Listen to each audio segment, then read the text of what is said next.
सुप्रभात।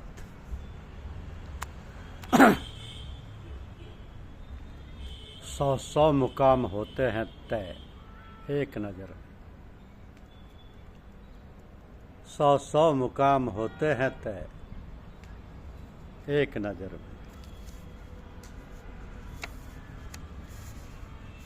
प्राचीन काल से गुरु का बड़ा महत्व है।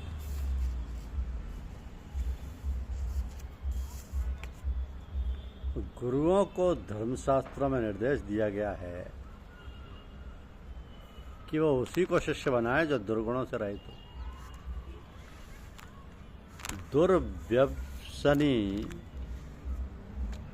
दुर्व्यसनी शिष्य गलत कार्य से गुरु को बदनाम कर सकता है। अरब देश के एक राज्य का अधिकारी सेवानिवृत्त होने के बाद गृहस्थ का प्रपंच त्याग कर फकीर बनने के लिए घर से निकला। सूफी जुनैद के उपदेश का उस पर बहुत प्रभाव पड़ा। उसने उन्हें अपना पर्चा देने के बाद कहा, आप मुझे अपना शिष्य बना लें। संत जुनैद सभी को शिष्य नहीं बनाते थे। उन्होंने कहा, शिष्य बनने के लिए मेरी शर्तें माननी होंगी। शर्त पूछने पर जुनैद ने कहा,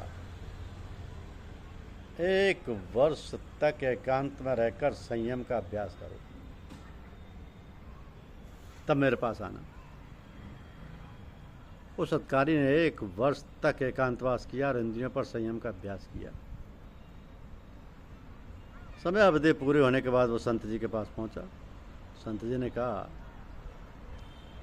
अब तुम दरवेश हो जाओ, घरों से रोटी मांगकर उधर पूर्ति करो। वो 1 वर्ष तक भिक्षा मांगने के बाद फिर से संत जी के पास पहुंचा। इस बार सूफी जुनैद ने कहा, तुम काफी दिनों तक हुक्मरान रहे। सरकारी सेवक होने के नाते तुमने अहंकार में आकर अनेक नागरिकों का दिल दुखाया होगा। याद करके एक एक से माफ़ी मांग कर आओ। अधिकारी उन लोगों के घर पहुंचा और उनसे माफ़ी मांगी। इस बार वो लौटा तो सूफी जुनैद ने कहा कि संयमी बनने के साथ साथ अब तुम तमाम पापों से मुक्त हो गए। आज से तुम मेरे शिष्य हो। आगे चलकर वह समशुद्ध फकीर के रूप में विख्यात हुआ। तो रियाजत, राहे सलूक इश्क में रियाजत नहीं जरूरी। रियाजत शब्द का अर्थ होता है तप, और तप का अर्थ होता है सहन शक्ति पैदा करना, अथवा मन और बुद्धि को निश्चल कर गहरे विचार में निमग्न हो सुदबुद हो जाना तप है। यह आत्मचिंतन करते हुए संयमी अवस्था में पहुंचना भी तप है। समर्थ सदगुरु हजरत साहब फजल अहमद खान साहब के शब्दों में, गृहस्थाश्रम में रहकर गरीबी, अपमान और बीमारी को ईश्वर की दया समझकर सहन करना भी तप है। तो तप के 2 भेद हैं, शारीरिक तप और मानसिक तप। अब शारीरिक तप सर्दी, गर्मी, भूख, प्यास तथा मान अपमान को सहन करना, तथा मानसिक तप में ये सहायक है। इसका अत्यधिक कठोरता से पालन करने पर ज्ञान शक्ति संकुचित हो जाती है। मानसिक तप क्या है? सहिष्णुता, सहन शक्ति पैदा करना और अपने आध्यात्मिक विकास में सदैव प्रयत्नशील रहना। काम, क्रोध, लोभ, मोह, मद, मत्सर, सरस, शोक, राग, द्वेष के प्रहार के समय एकदम उद्विग्न ना हो उठना, वरन अपने को संभाले रखना। अपनी विवेक शक्ति को ना खो बैठना मानसिक तप है। अथवा संसार में जो दुस्तर यानी कठिनता से पार होने योग्य ग्रह बाधा आदि है, और जो दुर्लभ जो दुर्गम, दुष्कर, गौ, भूधु, भूमि, धन आदि की अपरिमित मात्रा है में दान करना आदि है, वो सब तप से सिद्ध हो सकता है। अब दुर्लभ के मायने कठिनता से प्राप्त करने योग्य, दुर्गम के मायने कठिनता से चलने योग्य, दुष्कर के मायने कठिनता से करने योग्य, ये सब तप से सिद्ध हो सकता है, क्योंकि तप उल्लंघन के योग्य नहीं होता। अपने सिलसिले के महान संत सद्गुरु जनों ने अपने प्रिय शिष्यों को कठोर तप का मार्ग ना बताते हुए सरलतम तप के आचरण से ही उन्हें आध्यात्म विद्या में पूर्णता प्रदान की। तो समर्थ सद्गुरु परम पूज्य बाबूजी महाराज ने परम पूज्य साहब जी महाराज को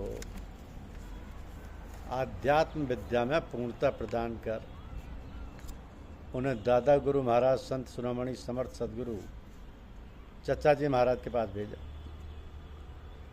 वहाँ श्री साहब जी महाराज 6 महीने तक नहीं आए, नहीं सोए। साहब जी महाराज 6 महीने तक नहीं सोए और रात दिन उनकी सेवा में तत्पर रहे। तो दादा गुरु महाराज ने उन्हें आध्यात्म विद्या में महारत प्रदान की। इतनी ही तत्परता से श्री साहब जी ने अपने सदगुरुदेव की सेवा की।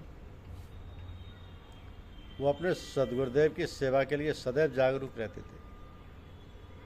उन्होंने अपने गुरुदेव के लिए सब कुछ त्याग कर सब कुछ प्राप्त किया।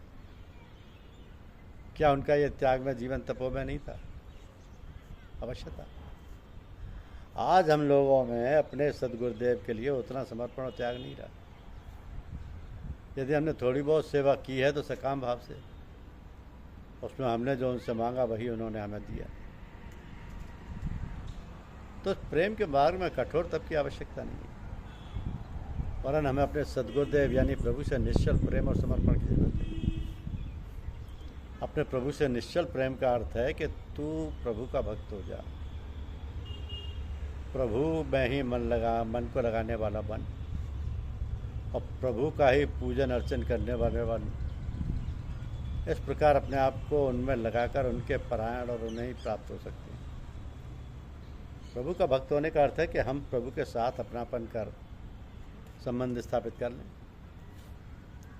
जो आदिकाल से सिद्ध है। हमने केवल भूल से शरीर और संसार के साथ अपना संबंध मान रखा है कि मैं अमुक जाति, आश्रम, संप्रदाय एवं नाम वाला हूँ। इस असत्य भाव को सत्य रूप में बदल लें। मैं तुम्हारा हूँ, तुम मेरे हो। इस भाव से प्रभु के साथ अपनापन हो सकता है।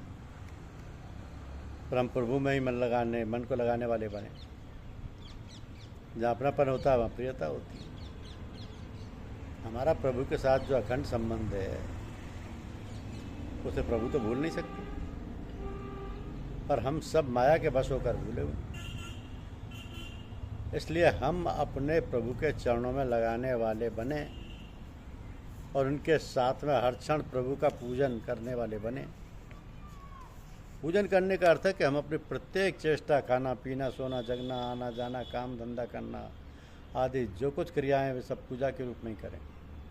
अर्थात उन सबको पूजा ही समझें और सर्वत्र हमारे लिए जो अनुकूल, प्रतिकूल या सामान्य विधान हो उसमें ही हम हमेशा प्रसन्न रहें। अर्थात उनके हर विधान में हम हमेशा प्रसन्न रहें। इसके अलावा समर्पण का अर्थ है कि हम अपने आप को प्रभु का ही समझें। हम अपनी अहंता को परिवर्तित कर शरीर, इंद्रिय, मन, बुद्धि, पदार्थ, क्रिया इन सबको सद्गुरु में ही लगा दें। इसी का नाम समर्पण है। इस प्रकार से किए गए समर्पण से, सद्गुरु के द्वारा किए गए शक्तिपात से अथवा उनकी प्रेममयी दृष्टि पड़ने से हमारी आत्मा को प्राप्त करने के 100 चक्र खुलते ही जाते हैं और हम अपनी आत्मा में स्थित होते जाते हैं। ये सब तभी संभव है जब हम उनके परायण हों, उनके हाथ का खिलौना बन जाएं, अर्थात उनके चरणों में हमारा पूर्ण समर्पण हो जाएगा, तभी ये संभव है। इसलिए कहा है कि राह सलूक इश्क में रियाजत नहीं जरूरी, 100 मुकाम होते हैं तय एक नज़र। धन्यवाद।